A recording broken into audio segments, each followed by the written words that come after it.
Hello. Welcome, welcome. Welcome to our conversation. All right, let's take two. Hi, everyone. Welcome.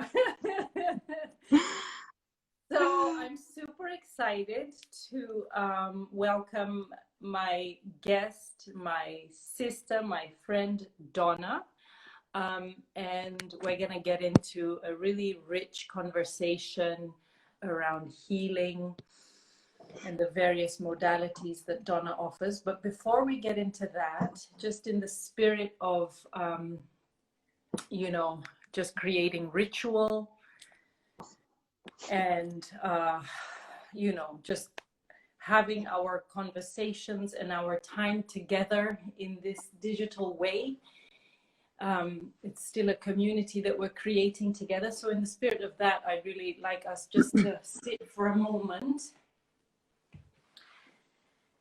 and place ourselves in the time and the space of the now. You know, human beings, we've always strived and struggled, and there's always been so much going on. And so this time is no different. It just is maybe in our faces a lot more with technology. But certainly, like, of course, with the ongoing global pandemic, that's still happening. With the ongoing systemic oppression as it shows up in anti-Black racism and the struggle dance for Black lives mattering fully, every realm of life, as well as just what's been happening in Turkey with the femicides and recently in Belarus. Fascism and oppression everywhere or anywhere is fascism and oppression anywhere, right? So just taking a moment, if you wish to close the eyes or just keep them open, and just if we can be silent for just a few breaths here. And if the breath is something that is not an anchor for you, you might just notice and feel being grounded with wherever you are sitting or standing or lying down. Just a few moments of interconnectedness with our global family.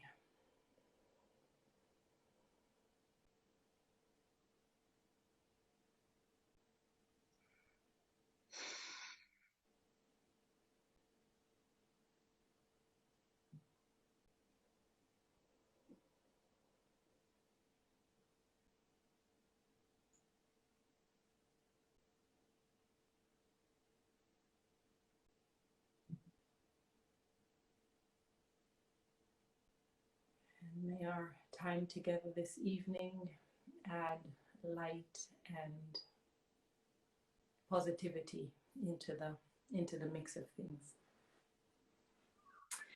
All right, so Donna, I love it. I was like, I better put some lipstick on because I know girlfriend's gonna bring it.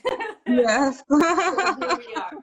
So Donna, welcome. I would like just for you to introduce yourself, let folks know who you are and what you're about. So hey everyone, thank you Wambui for giving me this space to speak on your platform. So actually my name is Dorina, but people close to me call me Donna. So I'm a soul healing invoker and I do healing. I'm a healing practitioner. So I work with healing writing, which is a form of journal therapy, as well as I do energy healing and I coach people to come to their self-love. Hey Dom, to their self-love, and I coach them also, especially healing through grief and things that they may be going through. So usually how I do that is through my books. I'm also an author, a 2 times published author, and also I love communing, and actually my target audience is actually people of color, Black people, Africans, diaspora Africans, and mainly right at the moment, I'm working with women because I feel like we need it the most since women hold pain in their wombs. And that's who I am working with, at least to help them release that trauma. Because when you come into that self-love, then you are more open to heal. So self-love is basically the root of everything when it comes to healing. Awesome. So much of what you said is so rich, and I really want to unpack it. Where to start? I think, you know, with the onset of this pandemic and just the fact that all of us, and of course we're experiencing and living the pandemic in very different capacities depending on our kind of like just base level of comfort and security on the material plane. But I would say that for most of us, 2020 has been defined as a year of loss and disappointment. Like any kind of plans you had, any kind of travel, any kind of movement, projects you had, these have either had to be paused or cancelled or hopefully postponed to next year. So I just feel a sense and the discussion being had like of collective grief and loss and disappointment. So grief is definitely something that I don't think is really, we've as indigenous people, which we all are depending on where our ancestors have come from, but we all have some indigeneity, right? I believe we were all connected to grieving as a process throughout life, and I feel like we've definitely lost touch of that, living in this construct of whiteness and capitalism and patriarchy and the rest. So I love that you talked about grief, and might you be able to elaborate a little bit on the role that grief plays when we're talking about healing and the process of transformation? So Yeah. I would like to say before I talk about grief is that sometimes, like, because whatever we're going through, it's like as a collective, we go through as a collective. right. However, if you think about some people who have different, let's say, professions, there's so many people who had put it out to the universe that they did not want to go to work, and if they just had time, and if they would just, you know, like not have to go to work, to the point where I remember reading lots of articles last year where people in different countries were feeling like they just, right, it was a forum that I was checking out because since I was doing the healing, where some would say that they just want to kill themselves because they hate their job and everything. Some people, this has been a sense of relief because they have the time to reinvent themselves. Yeah, you're right. Yeah. I'm And glad you brought that other side of it. Totally. yeah, It's totally so true. Yeah. So it's been an opportunity for some people to reinvent themselves, Yeah. and it's been an opportunity for people to actually look into themselves and realize, is the life that they're living worth it? Like, what are they doing? Whatever they're doing, is it a reflection of who they really are? And are the decisions that they're making important to them, or they're just following what society wants them to do? Because all just souls living in a human body at the end of the day, you know? So it's like, are you doing what your soul is doing? And sometimes when we come into depression, as I go towards grief, sometimes you're depressed because you're doing the thing that you're not supposed to be doing. You're not aligned in your purpose. Exactly. You're not aligned in purpose. So you wake up every day feeling that something is missing. Yeah. And sometimes when it comes, as I'm leading towards grief, sometimes the things that we lost are not the things that we actually wanted. And sometimes the things that we thought we wanted are things that actually go against our alignment. Because I could give an example. You knew me back in the day. I was this lifestyle blogger. Go back. Yeah, Go back. lifestyle blogger. I Yeah. loved, like, I even got a sommelier, like I'm a certified sommelier. But then right now, I remember when I was doing that, traveling and doing all these things, then I loved what I was doing, but I always felt like something was missing. And I remembered when I started coaching, I realized that actually this is my purpose, but I was too scared to actually own it. And then in the end, I spent, I think after my dad passed on, because my dad was terminally ill, so that was the time that I had to face the grief of letting go of the person that my parents wanted me to be. Absolutely. Yeah. And letting go of what the society wanted me to be. Mm. And finding that path to figure out who I really was. And also when it comes to grief, there's a lot of anger involved, because there are these things that we hang on to that actually don't serve us. And on top of that, it's everything, because when it comes to death, no matter what it is, because like when people say being born again, it's not actually that you die, it's a part of you dies, and then you have to reinvent yourself, because at the end of the day, we played the different roles in our lives. For example, you're a mom, you're a partner, you're a yogi, and you're doing all these wellness things, and you're doing everything that's truly aligned to who you are. And these are choices that you made because you realize that, okay, if I do these things that I have been doing before, I lose that one boy that I used to be. And sometimes we also grieve the people that we used to be in the past. But then, and sometimes we have to go back and look at the people we were and at our happiest and try and bring forth those aspects of us so that we can come back and be a little bit, and a bit more whole. Because it's just about dismantling. Because when it comes to learning, or grieving, it's about unlearning different patterns and learning to accept that even in your brokenness, you're still whole.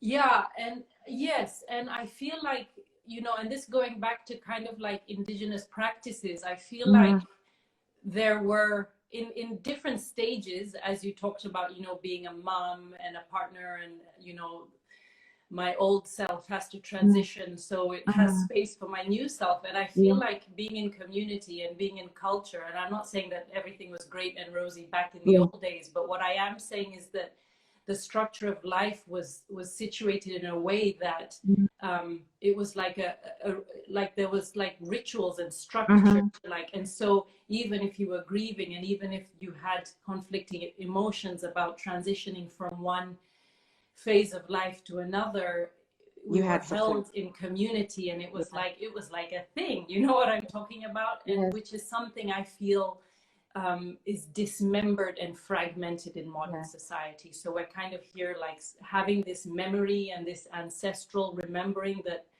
of what it is, in order to transition to align into who we are meant to be, but there's not really a structure supporting us these days. So I'm curious, you mentioned your father passing, and then you transitioned from being this lifestyle blogger into who you are now. What are some of the tools that you have used along the way to incorporate grief into your work, and also just for your own self transformation on your path? Okay. So there are different tools that I used, but the primary tool that I've always used, and regardless what I've been doing, is my grounding technique is being outside and taking time to find spaces where I can just be outside and be in nature. And that was, and that's free. In some countries, maybe you have to pay to enter a park or something, but that wherever I was, whether I was in Kenya or Switzerland, I would take time and sit outside and just be. And if it meant that I felt like crying, I would let that come through, because things are visitors. They're here to come. So you can always choose to have them, but then you also have to let them go. And then and then the other thing that I really leaned onto is healing writing, which is a form of journal therapy, because at that time, who knows, like funerals in Kenya are so expensive, they're almost as expensive as weddings. So I remember like planning the funeral and the cost that went through it, and plus my dad was terminally ill, so then all that stuff. So like Yeah. supporting that, and I couldn't afford, like I basically could not afford therapy. So what I did was I just wrote in my journal, and then how I led to this was like I started writing actually a novel about my experience of dealing with a terminal ill, like how it affects the dynamics in the family. And then what Mhm. happened was, when I was done with it, it was so raw and there were things that I wasn't ready to share. And I was like, now I wrote this book. What next? And then I had a voice tell me, but you've been writing poetry all these years, and why don't you just collect them together and form them and write and publish it as a book? And I was like, really? Like, okay, I wrote it and I didn't even know what to do. And I was just like, is it something that I really need to share? So then I started having conversations with people. Then I kept hearing the lines of my poetry being said to me. And I was just like, okay, fine. So then after I released my book, which is my first book, which is A Journey to Healing, that is what actually opened up my heart to actually own this journey, that I am a soul healing invoker. And through writing how I felt, and the best thing about poetry is that you can allude, and there are people who actually do healing writing. I would say Rupi Kaur is also someone who Yeah. does healing writing, Yeah. because her whatever she writes speaks to your soul. As a woman of color, there are things that you can relate to, and then you can also see different structures of what she speaks about. And for the funny thing is, journal therapy is actually usually it's actually quite personal, but me and her chose to put our business out there. So Uh-huh. so that's the thing. And then some of the stuff that I've written is also pertaining to things that I had seen within society. So then that's how my journey to healing. And then when I was doing some coaching and I was talking to my clients, I realized that sometimes they were not able to say what they really needed by asking questions and making them write about them. In the end, we realized that maybe this person who came to me wanted to learn about assertiveness, but actually they were depressed Mhm. and they were unsatisfied with their lives, and they just needed to find their way back to who they were. And that's why I say Monversation helps you come home to yourself, because Mhm. that's all we all want to be. We just want to come home to ourselves and be in our essence. And healing and self-love is that way, because if you're able to see yourself in your darkness, and you're able to love even and have compassion for yourself even in your times of darkness, then that way you're able to emanate the light and become fully who you are. Because Absolutely. sometimes the darkness in us actually helps us do the things that we need to do. Absolutely, and I'm glad you brought up darkness. There's, if I hope I can remember them, two things I heard recently on the dark light binary, Mm-hmm. which is darkness is simply light unseen, Mm-hmm. right? So it's serving a purpose to reveal itself into wisdom and insight and clarity and compassion. So really not needing to fear the dark, mysterious, unresolved kind of like parts of ourselves, but it's really that it's there like serving a purpose, right? Mm-hmm. And then the other one I heard was we practice in the light what we practice in the light so that we can somehow like call upon these practices when we're in the darkness, right? So the second one, I don't quite remember so well what it was, but it's like even if you're having a good day, you're waking up feeling great, you're still gonna wake up and get on the mat, do your meditation, do your daily writing, do your yoga, do your movement, so that when you're having a really bad day and you don't want to do anything, you have that memory of um, and that kind of like resolve and conviction to keep being consistent with the practices and tools. Folks, if anyone in the chat has any questions that you want to put in for Donna, or any like commentary and insight to share, we are absolutely like welcoming those. So go ahead and put your stuff in the commentary. So can you describe like You know, because for me, my primary practices that I use for healing and feeling well and managing my darkness and my light in equanimity and compassion has been primarily through yoga, breath, and Mm-hmm. body work.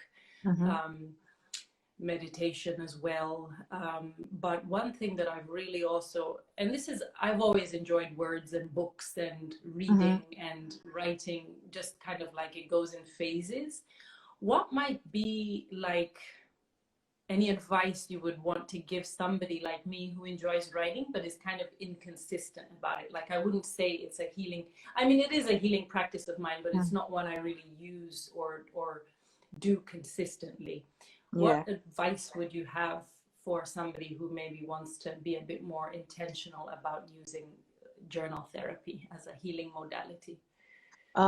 It's all about choice, and it's all about what's important to you. So I always tell my clients that if you're able to set aside 10 minutes a day, or even like use journal prompts. If you find journal prompts, there's different apps that you can use that may have journal prompts. I'm sorry, I haven't done research on that because I have my own journal prompts. But then like just maybe you have a question. For example, these are the journal prompts that I help with people. I wrote them down so I don't forget. Is, for example, ask yourself a question. Why do I feel this way? And then just go and start doing free writing, and then from there, because every day if you have a question that you ask, like, why do I feel this way, what circumstances led to these feelings, and then every day find a question, answer that question, and then that way you'll be able to dig deeper and see where your emotions lie. And the good thing about journaling is it's kind of like a compass, so then you see how far you've gone. So maybe this day you are so angry, you are feeling anguish and depressed. And then maybe 3 weeks later, you ask yourself the same question and you realize you're much happier because you were able to let go of that thing. So I tell people at least 5 minutes, put a timer or use the Pomodoro, the Pomodoro method. Just set a timer, even if it's just 5 minutes, or do free writing, 5 minutes, 10 minutes, because usually with journal therapy, you take 20 minutes. But I always tell people, just like meditation, start somewhere. Start somewhere, whether it's 5 minutes, 10 minutes, 15 minutes. And then when you get the hang of it, you can always increase increase the frequency, or make a conscious decision. I'm going to journal twice a week, and then increase it from there, because then that way you're intentional. You put it in your calendar that today is the day I'm journaling. And then after that, you look forward to it. So then it slowly becomes a habit. So that's what, just start somewhere, Right. but just start. This is exactly the advice I give folks who want to start a yoga practice. It's like 2 times a week, build it up to 3, start 10 minutes. It's the same. It's absolutely the same advice. So I can totally do that. And I'm just curious, because I used to do morning pages for a while. I'm sure you know morning pages, right? Yeah. Is it like, do you go back and read your stuff, or is it just kind of like a brain dump, if you know what I mean? Just like It's a writing it out. purge. It's a It's purge. usually, So do you yeah. go back and like associate and engage yourself in your purge, or do you just kind of like let it go and actually I like let it go completely because sometimes there's some incidents that happen to me, and like maybe instead of writing a journal prompt, it turned out into being a poem, right? okay. And then, like that time when I was writing my book, like the second book that I published, the first poem that's in that book, I'd even forgotten about that incident, Okay. completely, totally forgotten about that. And so then when I read it back, I cried, and I felt bad for that part of me, that Donna, that had to experience that. So I usually shut it, like I have so many journals. Um, the only time that I go back is maybe if you're into astrology and then someone says, oh, like go back to Venus retrograde and go back to your journal. And then I'll see what my mind was thinking about then, and then compare with it with what's if there's a Venus retrograde, what it's saying now. Or if I am thinking about a situation and I'm trying to make a decision, I'll be like, so how did this lead up to this situation? Has this happened before? And then I'll go back. But usually once I'm done and dusted, and I forget all about it. Right. And so Yeah. I'm glad Letting you go. said that, because it's like, what, I mean, and then like, let's say you're just writing and most of it is just a purge, it's a Mhm. cleansing, it's just like your practice, your process, not for consumption. But then what if there's actually like some jewel, some treasure of writing that needs to be made into something different? Like you gave Yeah. the example of you, and what was it?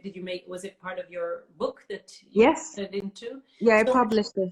okay, so how do you kind of know what's like treasure and what's trash? Hmm. I always go with my intuition, to be Yeah. honest. And at the end of the day, we're all humans we're all having a human experience, right?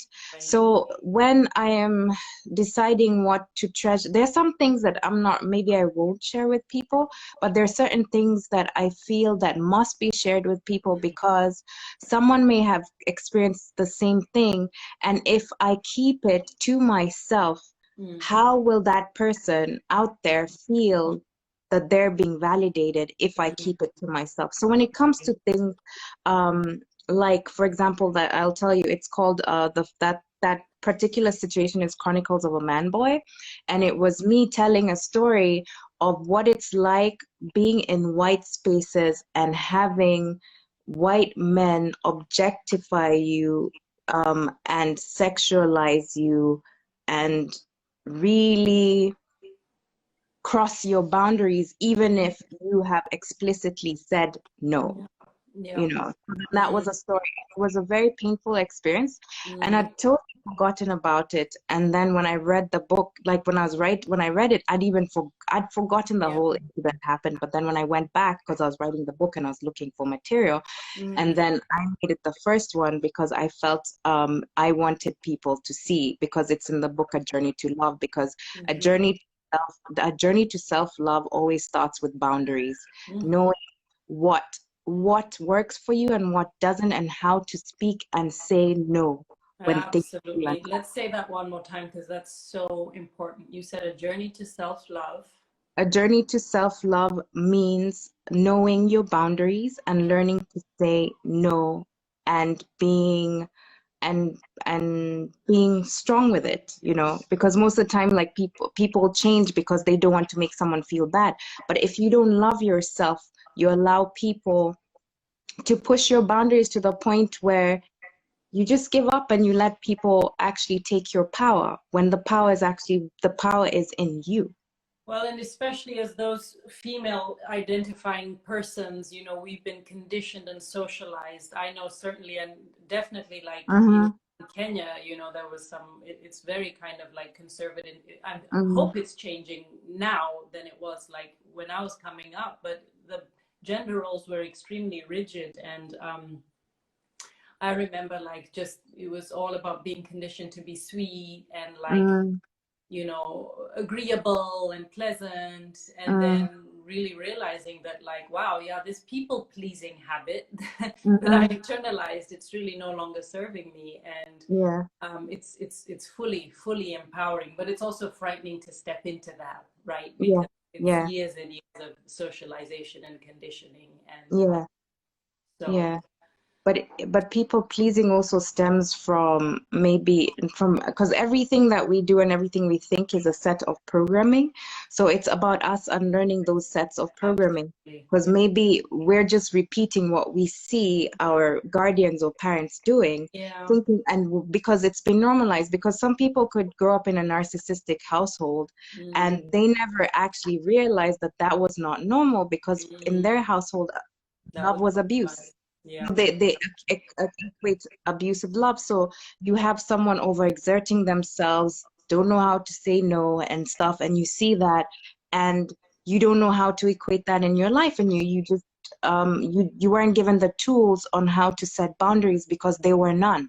Yeah. Yeah. So how do you learn that?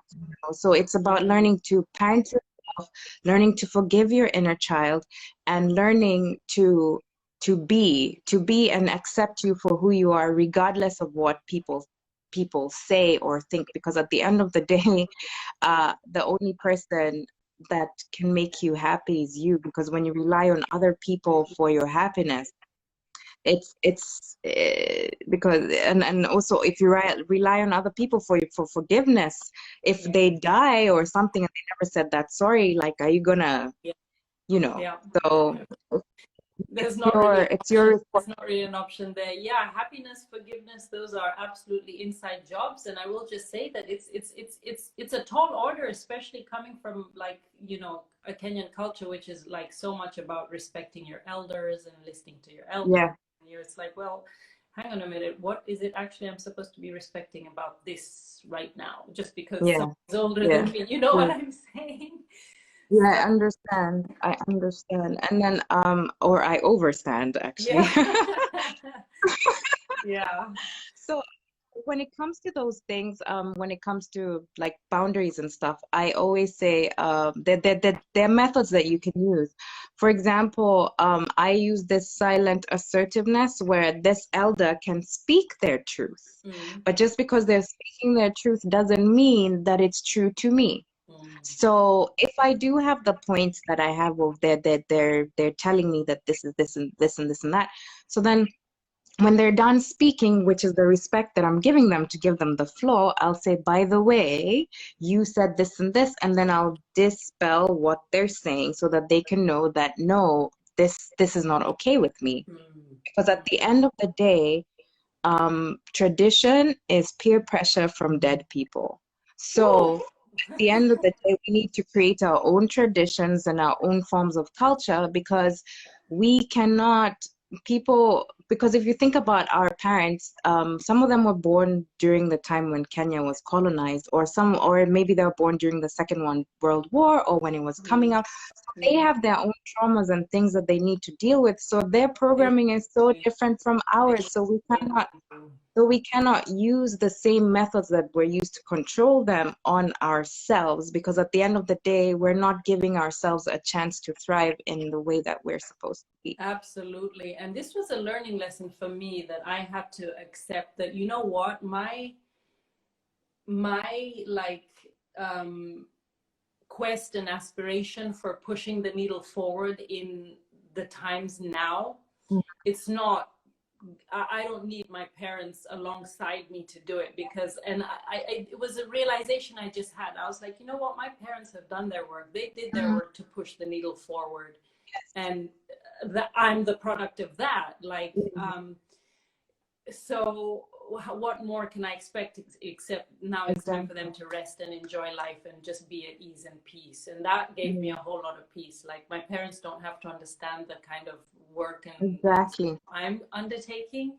And that was a moment of release for me. Like, I don't Yeah. actually need to explain to them or have them understand all of what's going on. And if it means that we're not going to be like approaching certain topics, that's fine. We can Yeah. talk about other things and Yeah. just enjoy each other's company. So And you can agree to disagree, yeah, at the end of the day.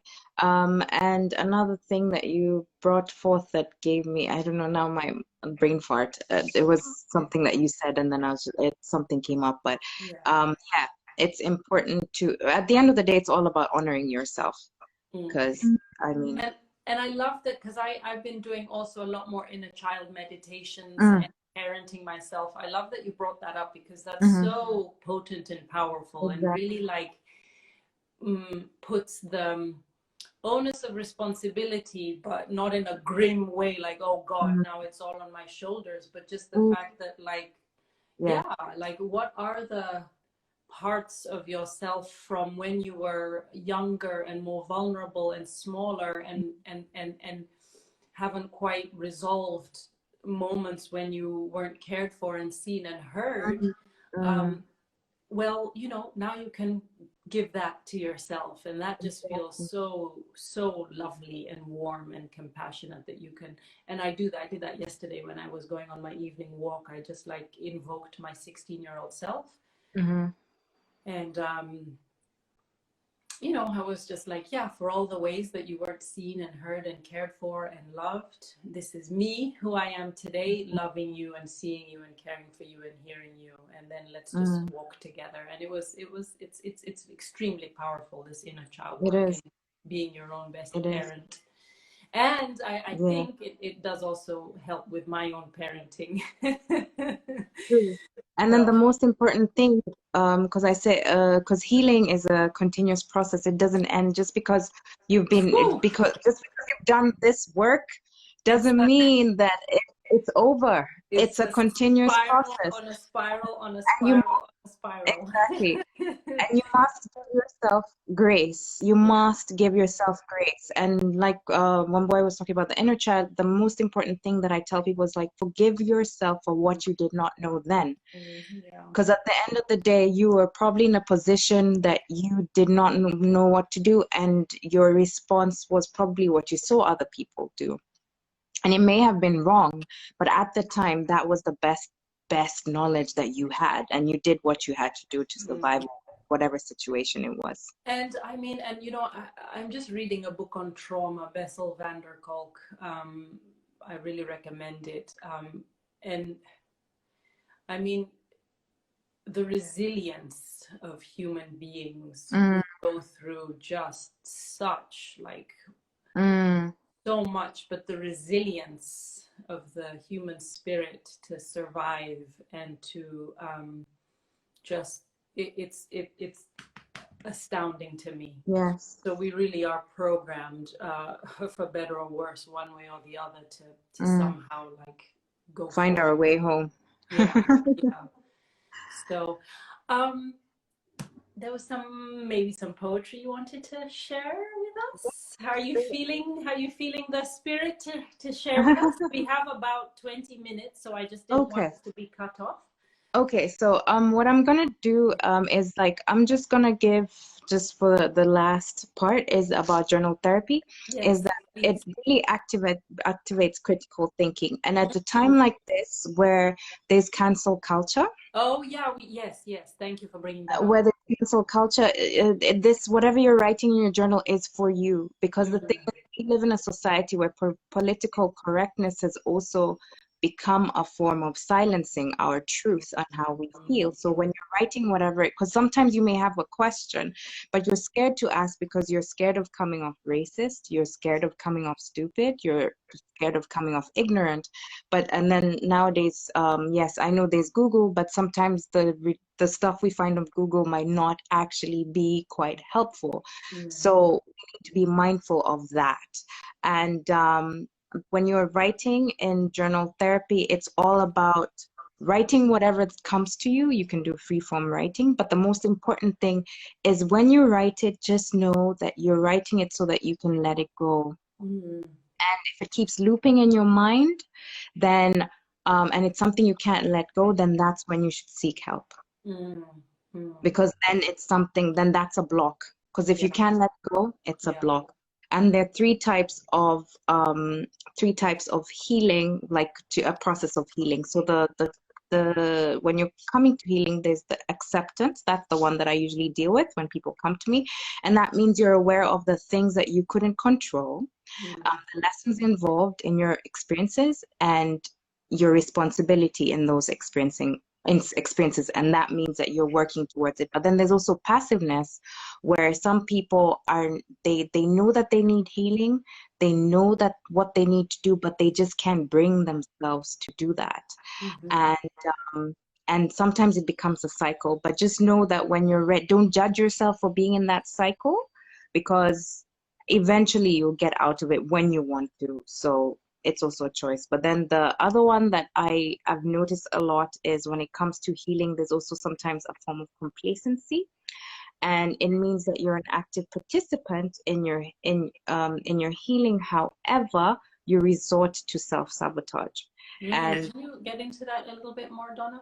yes, so And I when thought it there comes was a lot of resonance with that. So yeah, let's talk about self sabotage.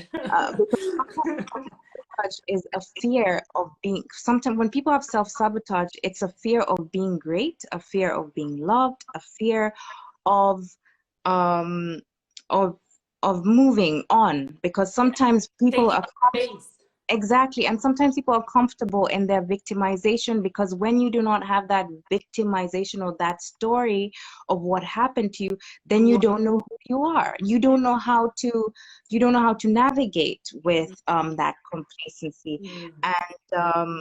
And the other thing, I have these new, and then you also have to realize that all these things are choices. When you want healing, it's a choice. But that's why I always have, I always talk to people first to see where they are, because sometimes your heart might be ready, but your Right. mind is not. So they have to be, both your heart and mind must be connected for you to come to healing. But the ultimate goal is to go towards acceptance, but it always starts with complacency, passiveness, and then acceptance. And that's, Okay. Yeah. and then when it comes to self-sabotage, like I said, it's a fear. It's a form of fear of, some people don't want to be healed, because then who's going to comfort them? Because sometimes they like being the It victim. can be an Yeah, attention thing. You get attention with it, whether it's like good or bad, and then it's yeah, like nobody's gonna see me anymore. Yeah, it yeah, becomes part of your identity. So exactly. can you speak of just like one thing that we might do when we notice we're kind of spiraling into self-sabotage, and how to hold ourselves in grace and not like go further and further down that shame fear spiral? Triggers. Okay. It comes with your triggers, because maybe there might be something that someone says or does that reminds you about something, and that can cause you to spiral, because it's a part of you that you may have not healed. Mm, And that is usually the measure of your healing, is how, when something that used to trigger you, how much does it affect you? Because right. sometimes triggers come sometimes in a physical form, they may come in an emotional form, and they may come in a mental form, Mm, you mm, know. So mm. then triggers is always the best way to gauge whether it's a self-sabotage. And then you have to ask yourself, do I want this to happen again? And if the answer is no, then you know what to do next. Right. It's up, yeah. So And if the triggers are answer is me, if the answer is you maybe, gotta, you're you in gotta passive. relearn. Yeah, you still have some work to do. I remember like I took a loving kindness course last year, and the teacher, she's amazing, Sharon Salzberg. She was talking about, and she didn't call it self-sabotage, but that's what I took it away to be, was like offering yourself these phrases of friendliness and wellness and warmth to yourself.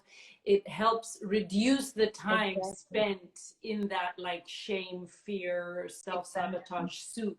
And so like you say something, you make a mistake, you're not at your best, are you going to then be like 2 weeks out ruminating over this, or like, oh, okay, Exactly. well, yep, okay, this is, and then how kind of quickly you can integrate it and then keep Let it it go. moving, keep it Yes. moving. And so that's one thing I have noticed in now my decade plus of spiritual practice and contemplative life, is that mistakes happen all the time. I put my foot in my mouth. I, let my impatience get the best of me. And I noticed that like the recovery time is much faster now. Yeah. Whereas Yeah. before I would be like, oh, on the couch eating, ice cream, Yeah. or binge watching this to self-soothe. But Yeah. so anyway. A trick, I tell people is, sometimes when you're having those times where you're feeling low, look for those pictures where you're feeling, Yes, I and love that. remember that person you were then, because there's a saying that says that when good things happen to us, we celebrate for one day, but when bad things happen to us, we grieve for weeks. So why don't we just switch that up and celebrate that one good thing for a whole week, so that we can kind of like let go of what it is. And at the same time, words have power, so whatever you tell yourself, you become. Mm-hmm. So if you hear yourself saying, that was so stupid, I'm stupid, rephrase it and say, that wasn't really a great idea. However, I realized. So just rephrase it. And yeah. So since we're talking about self-love today, I'm gonna read from my first book. It's A Journey to Healing, Yes. and it's Letters to Self-Love. Mm. When love doesn't seem enough, the way we treat ourselves so rough. Why do I have to look for validation? Why do I sabotage myself through condemnation? I want to stay healthy, but I eat the very thing that's unhealthy. I want to be honest, but I keep telling myself lies, dishonesty. Ooh. My clothes don't fit. I blame the person who made them for changing the sizes. I wallow in self-pity for way too long. By the time I snap out of it, my time has gone. The window of opportunity to make my journey easier is gone. I had a molehill and now it's an Everest. Why do I do this to myself? Why can't I love myself enough to care about my well-being? Instead, I live life as a fraction of a being. Excuses when confronted, attacking people that only wanted to help. People say, let sleeping dogs lie. Is that what I have become? Someone so difficult to live with? When love doesn't seem enough, I sabotage myself and blame everyone else for my demise. Red flags, sirens, my heart constantly sinking, but I didn't heed the warnings. They were for someone else. How did I get here? I drown myself in the things that do not nourish or help my soul. They numb my pain for a moment, just a moment. What have I done to myself when self-love is not enough? Mm. Yes, that's letters to self-love. That's very like honest and vulnerable.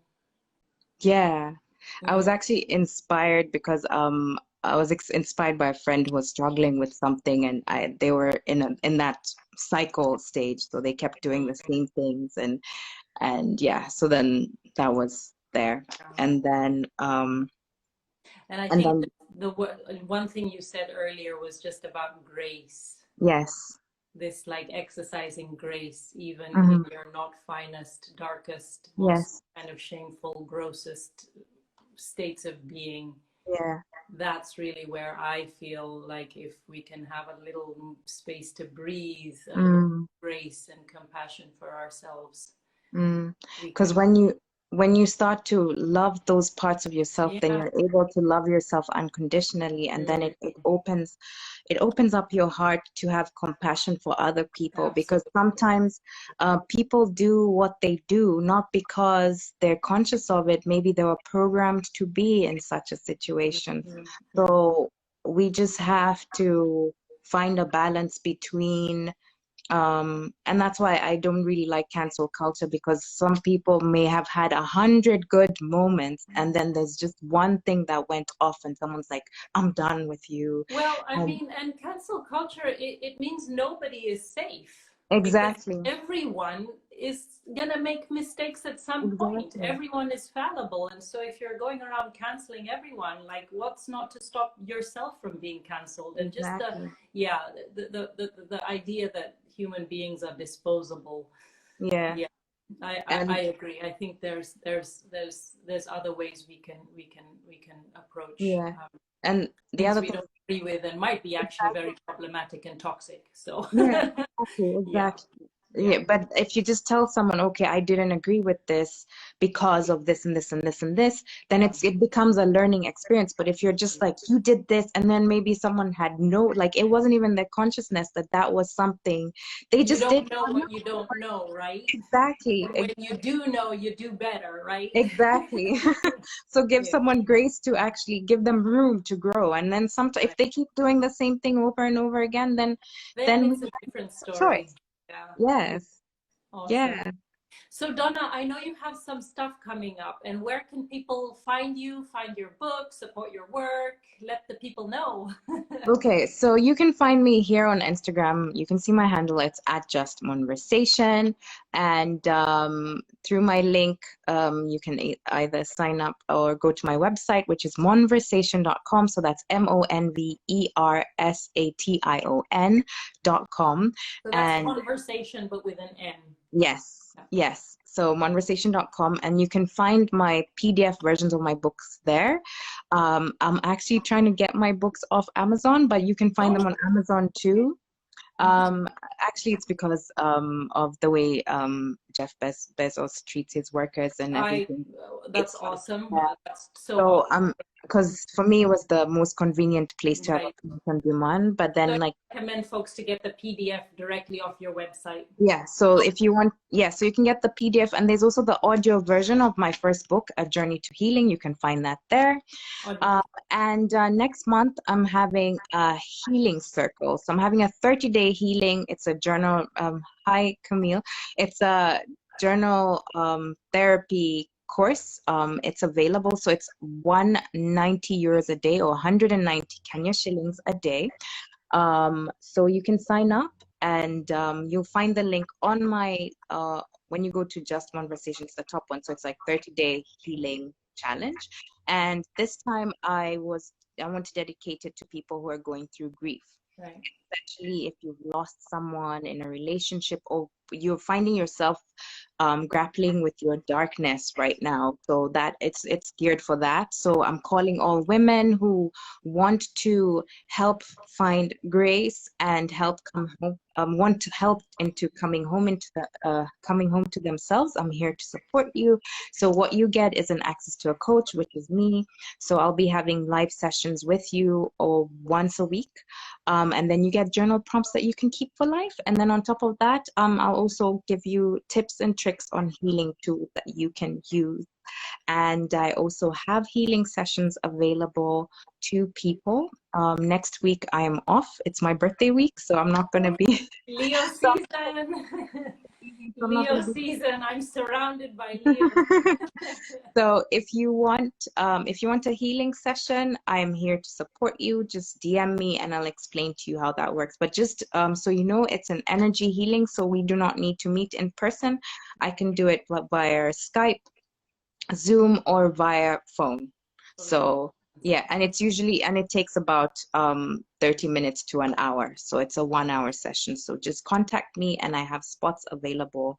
And so those are my offerings. And of course, if you need a coach, I'm here because I can help you with your healing. Because basically I center myself on healing and self-love because I feel that's basically the base of how people will be able to find ways to love themselves unconditionally. And if you do not want to join, then these books is another one, A Journey to Love, will invoke something in you, and you'll be able to have grace for yourself and resonate with and be introspective and realize that at the end of the day, what we're going through is a human experience. And this earth is actually this earth and the place that we are is a school of betterment, bettering our souls and learning what it's like to be and to come home to ourselves. Thank you so much, Donna, for Thank you for being having me. you and just the light you shine and bring into the world.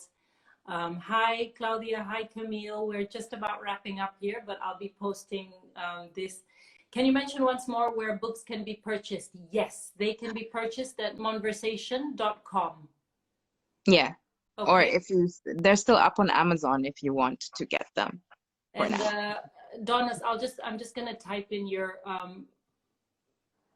just Monversation. Yeah. So you can find Donna's Instagram here. I just put it there. So go to her website, sign up to her list, and check out her offerings. Donna, I'm so glad we did this. We Me haven't too. seen one another in person since the Since pandemic. last year. I know. Yeah. We were like meeting. You were coming for massages. We were doing things. It Yeah. was awesome. We definitely had like a vibe going, a Yeah. flow going. You're So I'm so looking. welcome. What you say? No, she said, thank you so much for this conversation. I'm like, you're so welcome. Thank you for coming, Joanna. So hey, I'm just so happy to see you out here in the world, shining your light, offering your gifts and sharing them. I really wish you a good September healing, grief and loss, such a apropos topic. So everyone, thank you so much Thanks for for showing up. joining. All right, Thank you for Donna. the heart. All Yay, right. thanks Take for the care. heart. Take care. I don't want to go. I don't want to end. Okay, everyone, take care. Bye. Bye. Bye. Bye. Bye, Donna. Bye.